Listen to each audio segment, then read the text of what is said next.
everyone, in this video I'm going to teach you how to responsibly poop in the outdoors by using cat holes.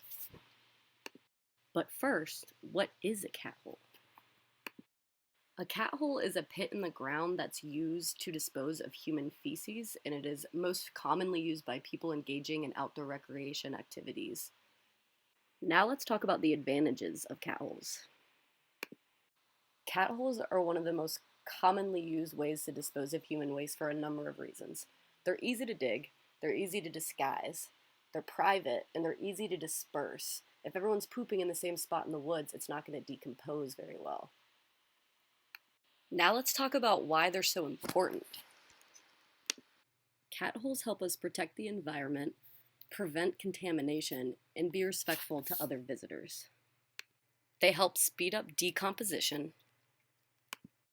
They ensure that other visitors don't have to experience what it's like to come across someone else's poop when they're trying to experience the outdoors. They prevent water contamination.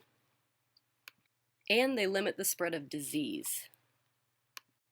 Now, can you always use cat holes? The answer is no. Before your journey, make sure you do some research and find out if the area you're going to allows you to dig cat holes.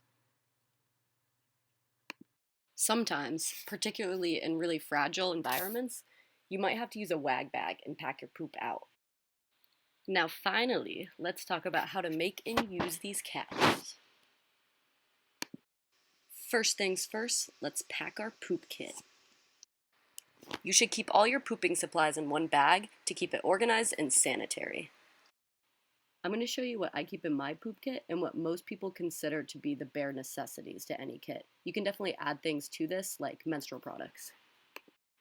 The first item is hand sanitizer. This is extremely important to bring. Do not forget it. The next item is a trowel, or the thing that you will use to dig the hole. If you forget it, you could definitely get around this, but these are extremely convenient. The next item is toilet paper. Most people just kind of pull off small little rolls from a main roll and put it in a plastic bag. And again, if you forget this, you can get around it. I will talk about that later, but try not to forget it. The next item is a bag to pack your toilet paper out in. This method, which is taping the outside of the bag, is known as a FOPO bag, which is the fear of packing out. The last item is a wag bag, which is used to pack out your poop. This isn't always necessary, but it's nice to have as a backup, and some places, particularly places that don't break down poop very well, require you to have one. Now let's talk about how to pick out a good spot to dig your cat hole. First, you want to walk at least 200 feet or 70 big steps away from any water source, campsite or campground, or trail. Next, pick a spot where people are not likely to travel on.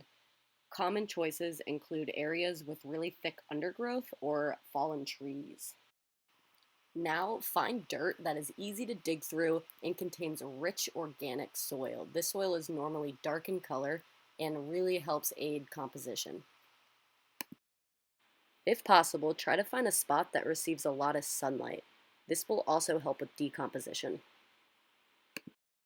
And lastly, find a spot that's elevated so water doesn't run over your poop in runoff or rain events. This will prevent water contamination. Now, let's dig the cat hole. Grab your trowel and start digging. The hole should be about 6 to 8 inches deep and 4 to 6 inches wide. And make sure you're putting the dirt in a nice little neat pile next to the hole, because you will be filling the hole back in with the same dirt. If you're in a dry, desert-like environment, dig a hole that's 4 to 6 inches deep instead. The lack of organic material in the soil makes it really hard for stuff to break down, and digging a shallower hole will expose it to sunlight and heat, which can speed the process up. Now that your hole is dug, it's time to use it. So let's briefly talk about the art of pooping. There are many positions one can use while pooping in the backcountry, and I'm going to show you just a few of them. This step is extremely important. The first one is known as the catcher. This position is classic. This next one is called calling in the bomb drop. It seems risky, but trust me, it's not. This next one is called the crab. It's pretty fun. This next one, which is known as the sapling stretch, is probably my favorite in terms of practicality. The last one is known as the orangutan, and this is definitely my favorite. So, what do you do when you're done pooping? Well, for extra leave no trace points, you can make what is known as poop soup, which is mixing up the poop in the hole to help it break down easier and faster. Next, pack out your used toilet paper into the FOPO bag. Some alternatives to using toilet paper, or if you just forgot to bring yours, are smooth stones, vegetation, and snow. It takes some time to getting used to, but try them out one day.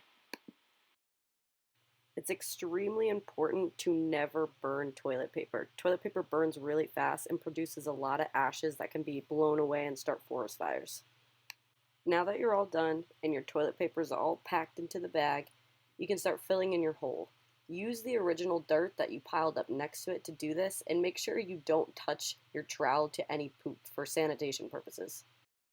When you're all done, disguise the hole. And last but not least, put on hand sanitizer. This is extremely important because it can prevent food contamination and the spread of disease. Now let's talk about another way to dispose of human waste besides digging cat holes and just packing it out. If you're camping in a large group with young children or are staying at the same campsite for more than just a few nights, you should use latrines. The steps for selecting a good site for a latrine are the same as selecting a good site for a cat hole. You want it at least 200 feet away from water sources, camps, and trails. You want it in low traffic areas and things like thick underbrushes. You want it to have organic soil, be exposed to sunlight, and be on high elevated surfaces. Digging a latrine is essentially just digging a really long cat hole. You want the dimensions to be the same except length. So you want it 6 to 8 inches deep, 4 to 6 inches wide. But with a latrine, you want it at least 12 inches long. But this number can depend on the size of your group and the number of nights you plan to stay at the site. To use a latrine, you also do the same thing that you do with the cat hole, except each member of the group does it individually, but without filling in the whole hole. So one person goes up, covers their poop, the next person goes and covers their poop. This helps aid in decomposition. Always poop in the outdoors responsibly and make sure to educate your friends and family who may not know how. See you later.